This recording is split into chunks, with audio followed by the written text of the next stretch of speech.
Dalam rapat dengan Komisi 3 DPR, Jaksa Agung Muda Bidang Pidana Khusus Kejaksaan Agung, Febri Adriansyah, kembali menegaskan kasus korupsi berujung dugaan pengoplosan di Pertamina.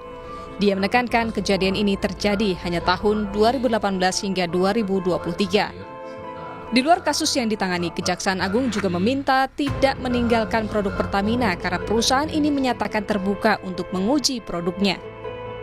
Untuk Pertamina dan secara terbuka untuk menguji produknya. Dan saya dengar ini sudah dilakukan. Kepada masyarakat, kami himbau, jangan tinggalkan Pertamina. Itu diawali dari ekspor dan impor minyak mentah. Dan rentetannya tadi menyangkut blending yang disebut di Kalekrama itu oplos. Ada pengubahan ronron itu kan? Yang ditanya sekarang atau kemarin? Yang kemarin. Oh, yang kemarin yang jelas naik penyidikan itu kan pasti ada. Ya pasti ada lah kesalahan, nggak mungkin naik penyidikan. Oke, sampai 2023. Ingat ya, sampai 2023. Cukup? Terkait kualitas bahan bakar Pertamina, Kepala Lemigas Kementerian ESDM Mustafid Gunawan menjamin kualitas bahan bakar yang dijual melalui SPBU Pertamina telah sesuai dengan spesifikasi.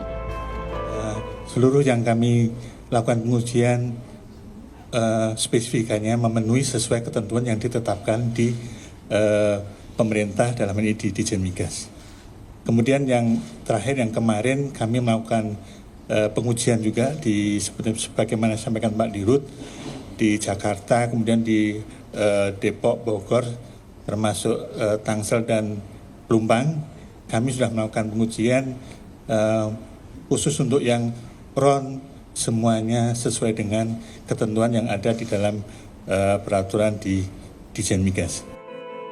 Sementara itu, Forum Indonesia untuk Transparansi Anggaran, FITRA, mendorong pengusutan kasus dugaan korupsi di Pertamina dilakukan menyeluruh dan tidak berhenti pada 9 tersangka.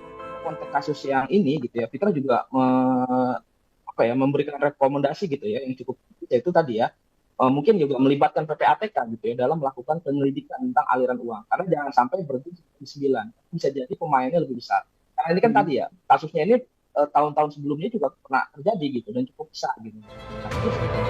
Publik menanti Kejaksaan Agung mengusut tuntas dugaan korupsi tata kelola migas di Pertamina usai 9 orang ditetapkan sebagai tersangka korupsi tata kelola minyak mentah dan produksi kilang periode 2018-2023. Tim Liputan, Kompas TV.